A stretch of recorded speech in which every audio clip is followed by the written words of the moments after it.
ಗೆಳೆಯರೆ, ಮಾರಿಷಸ್ ಎಂಬ ಮಾಯಾ ಲೋಕ, ಇದರ ಬಗ್ಗೆ ತಿಳಿದುಕೊಳ್ಳೋಣ ಬನ್ನಿ.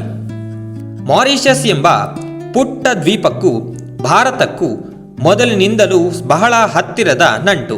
ಆರ್ಥಿಕ ವ್ಯವಹಾರಗಳಲ್ಲೂ ಕೂಡ ಗಳಸ್ಯ ಕಂಠಸ್ಯ ಸಂಬಂಧ. ಇನ್ನೂ ಕುತೂಹಲದ ಸಂಗತಿ ಏನೆಂದರೆ, ಈ ಮಾರಿಷಸ್ನ ಜನಸಂಖ್ಯೆಯಲ್ಲಿ 60% ಮಂದಿ ಭಾರತೀಯ ಮೂಲದವರು. ಮಾರಿಷಸ್ನ ಹಿನ್ನೆಲೆಯನ್ನು ಸ್ವಲ್ಪ ಗಮನಿಸೋಣ. ಇದರ ಜನಸಂಖ್ಯೆ ಕೇವಲ 13 ಲಕ್ಷ. ಆದರೆ ಅದರ ರಾಜಧಾನಿ ಪೋರ್ಟ್ ಲೂಯಿಸ್ನ ಜನಸಂಖ್ಯೆ ಕೇವಲ 1 ಲಕ್ಷಕ್ಕಿಂತ ಸ್ವಲ್ಪವೇ ಹೆಚ್ಚು.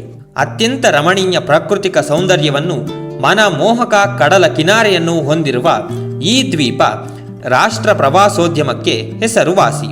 ಹಾಗೆ ನೋಡಿದರೆ ಪ್ರವಾಸೋದ್ಯಮವನ್ನು ಹೊರತುಪಡಿಸಿದರೆ ಈ ಮಾರಿಷಸ್ನ ಆಂತರಿಕ ಆರ್ಥಿಕತೆಯನ್ನು ಸಶಕ್ತಗೊಳಿಸಬಲ್ಲ ಹೇಳಿಕೊಳ್ಳುವಂತಹ ಮೂಲಗಳಿಲ್ಲ.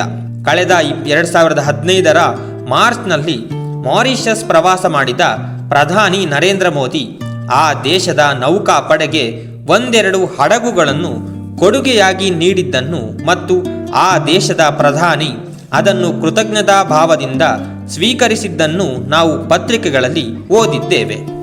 ಇಂಥ ಮಾರಿಷಸ್ ದ್ವೀಪ ಭಾರತದೊಂದಿಗಿನ ಆರ್ಥಿಕ ವ್ಯವಹಾರಗಳಲ್ಲಿ ಅಮೆರಿಕ, ಇಂಗ್ಲೆಂಡ್, ಚೀನಾ ಮುಂತಾದ ಬಲಾಢ್ಯ ರಾಷ್ಟ್ರಗಳಿಗಿಂತ ಮುಂದಿದೆ ಎಂದರೆ ನೀವು ನಂಬುತ್ತೀರಾ? ನಂಬಲೇಬೇಕು. ರಿಸರ್ವ್ ಬ್ಯಾಂಕ್ ಆಫ್ ಇಂಡಿಯಾದವರು ಬಿಡುಗಡೆ ಮಾಡಿರುವ ಅಂಕಿ ಅಂಶಗಳ ಪ್ರಕಾರ ವಾಸ್ತವಾಂಶ ಹೀಗಿದೆ ನೋಡಿ. 2000ರಿಂದ 2012ರವರೆಗೆ 13 ವರ್ಷಗಳ ಅವಧಿಯಲ್ಲಿ ಭಾರತಕ್ಕೆ ಬಂದ ವಿದೇಶಿ ನೇರ ಬಂಡವಾಳ ಅರ್ಥಾತ್ ಫಾರಿನ್ ಡೈರೆಕ್ಟ್ ಇನ್ವೆಸ್ಟ್ಮೆಂಟ್ನಲ್ಲಿ ಅಮೆರಿಕಾದ ಪಾಲು ಸರಾಸರಿ 6%. ಹಾಗಿದ್ದರೆ ಈ ಯಕಶ್ಚಿತ್ ಮಾರಿಷಸ್ ಎಷ್ಟು ಬಂಡವಾಳ ಹೂಡಿರಲು ಸಾಧ್ಯ ಅಂತೀರಾ? ಈ ಅವಧಿಯಲ್ಲಿ ಮಾರಿಷಸ್ನಿಂದ ಭಾರತಕ್ಕೆ ಹರಿದು ಬಂದ ಬಂಡವಾಳ ಬರೋಬ್ಬರಿ 42%. ಅರೆ, ಇದು ಹೇಗೆ ಸಾಧ್ಯ ಎಂಬ ಪ್ರಶ್ನೆ ಸಹಜ. ಇಲ್ಲೇ ಅಡಗಿದೆ ಮಸಲತ್ತು. ಈಗ ಬಯಲಾಗಿರುವ ಪನಾಮಾ ಪೇಪರ್ ಮಾದರಿಯಲ್ಲೇ ಎಲ್ಲ ರಹಸ್ಯ ಅಡಗಿದೆ. ಭಾರತ ದೇಶದ ಕಾರ್ಪೊರೇಟ್ ಕುಳಗಳು, ಭ್ರಷ್ಟ ರಾಜಕಾರಣಿಗಳು ತಮ್ಮ ಅಕ್ರಮ ಗಳಿಕೆಯ ಮೂಲಕ ಗಳಿಸಿದ್ದನ್ನು ಮಾರಿಷಸ್ನಂತಹ ತೆರಿಗೆ ಸ್ವರ್ಗಗಳಲ್ಲಿನ ಬೇನಾಮಿ ಕಂಪನಿಗಳಲ್ಲಿ ತೊಡಗಿಸುತ್ತಾರೆ. ನಂತರ ಅದೇ ಹಣಕ್ಕೆ ವಿದೇಶಿ ಮುಸುಕು ತೊಡಿಸಿ ರಾಜಮಾರ್ಗದಲ್ಲಿ ಮತ್ತೆ ದೇಶದಲ್ಲಿ ತೊಡಗಿಸುತ್ತಾರೆ. ಈ ದಂಧೆಗೆ ರೌಂಡ್ ಟ್ರಿಪ್ಪಿಂಗ್ ಎಂಬ ಅಡ್ಡ ಹೆಸರು ಕೂಡ ಬಂದಿದೆ.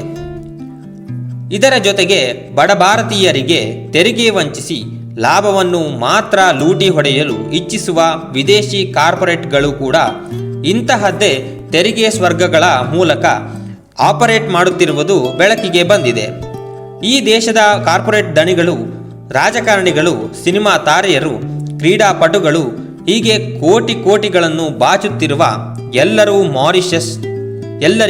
ಮಾರಿಷಸ್ ಅಚ್ಚುಮೆಚ್ಚಿನ ಜಾಗ. ಅವರು ಕೇವಲ ಪ್ರವಾಸದ ಮೋಜಿಗಾಗಿ ಮಾತ್ರ ಹೋಗುತ್ತಿದ್ದಾರೆ ಎಂದು ನಾವು ಭಾವಿಸಿದರೆ ಅದು ತಪ್ಪಲ್ಲ. ಮಾನ್ಯ ಶ್ರೀ ಮೋದಿಯವರು ಬಹುಸಂಖ್ಯಾತ ರಾಜಕಾರಣಿಗಳು ಫಾರಿನ್ ಟ್ರಿಪ್ಗಳಲ್ಲಿ ಮಾರಿಷಸ್ಗೆ ಹೋಗಿ ಬರುತ್ತಾರೆ. ಯಾರನ್ನು ನಂಬಬೇಕು, ಯಾರನ್ನು ಬಿಡಬೇಕು ಅರ್ಥವಾಗದ ಪರಿಸ್ಥಿತಿಯಲ್ಲಿದೆ ಮಾರಿಷಸ್ ಮಾಯಾ ಲೋಕ. ಮುಂದಿನ ಸಂಚಿಕೆಯಲ್ಲಿ ಮತ್ತೊಂದು ವಿಡಿಯೋದೊಂದಿಗೆ ಭೇಟಿಯಾಗೋಣ. ಧನ್ಯವಾದಗಳೊಂದಿಗೆ ಗ್ರಾಮ ಸ್ವರಾಜ್ ಮೀಡಿಯಾ.